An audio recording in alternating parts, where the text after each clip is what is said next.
Tao Te Ching verse 43. Softest in the world surpasses the hardest in the world. What has no substance can penetrate which has no opening. जो सबसे कोमल है वही सबसे कठोर को भी जीत सकता है। जो रूप रंग में नहीं दिखता वही सबसे गहरे में प्रवेश कर सकता है। ये कोई कविता नहीं, ये बात अनुभव की हो रही है। दुनिया जिसको कमजोर या मुलायम समझती है असल में वही सबसे गहराई तक असर करता है। जैसे जल, पानी इतना कोमल हाथ से निकल जाता है लेकिन पहाड़ों को काट देता है, पत्थर को चूर चूर कर देता है। हवा दिखाई नहीं देती, कोई आकार नहीं, लेकिन सबसे बंद कमरों में भी घुस जाती है। जब वो चलती है तो बिजली गिरा सकती है। तो क्या जो दिख रहा है वही सबसे प्रभावी है? यह भ्रम है।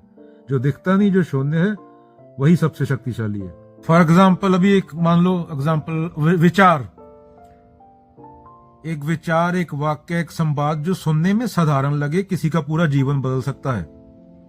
बम की ताकत एक शहर गिरा सकती है, हिरोशिमा जैसा, पर सत्य का एक वाक्य पूरे देश को जगा सकता है।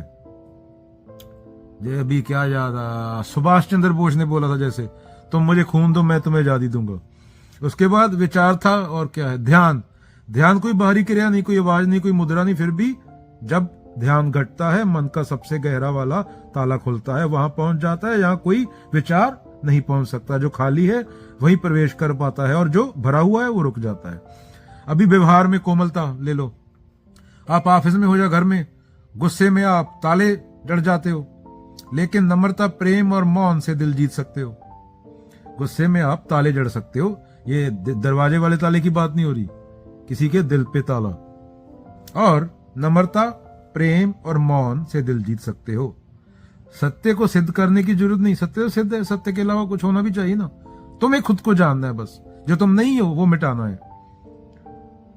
उसे बस जीना होता है, सत्य को जीना होता है। बाबा नानक जी गए ना, बंता सिंह नहीं जिया, कृष्ण जी गए, तेलूराम नहीं जिया, तेलूराम पकौड़े बनाता रहा।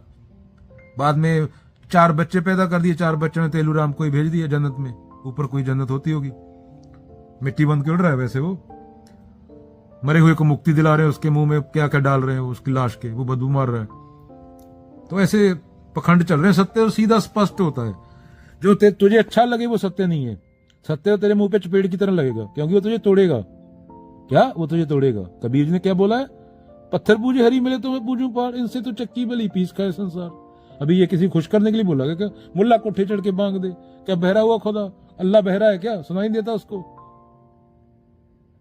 तेरे अंदर ही है। ज्यों तिल माही तेरे है, ज्यों चकमक में आग तेरा साईं तुझ में है। जाग सके तो जाग, कस्तूरी कुंडल बसे, मृग ढूंढे बन माही।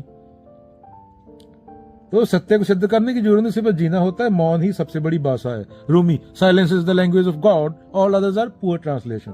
तो क्या निष्कर्ष क्या है? जो कोमल है वही गहराई तक जाता है, जो दिखाई नहीं देता वही स्थायी है, जो कमजोर लगता है वह ही अस्तित्व का मूल है। पानी, प्रेम, मौन, ध्यान, ये सब एग्जाम्पलें थी। ये सब दिखते नहीं, लेकिन जब ये बहते हैं तो जीवन को बदल देते हैं।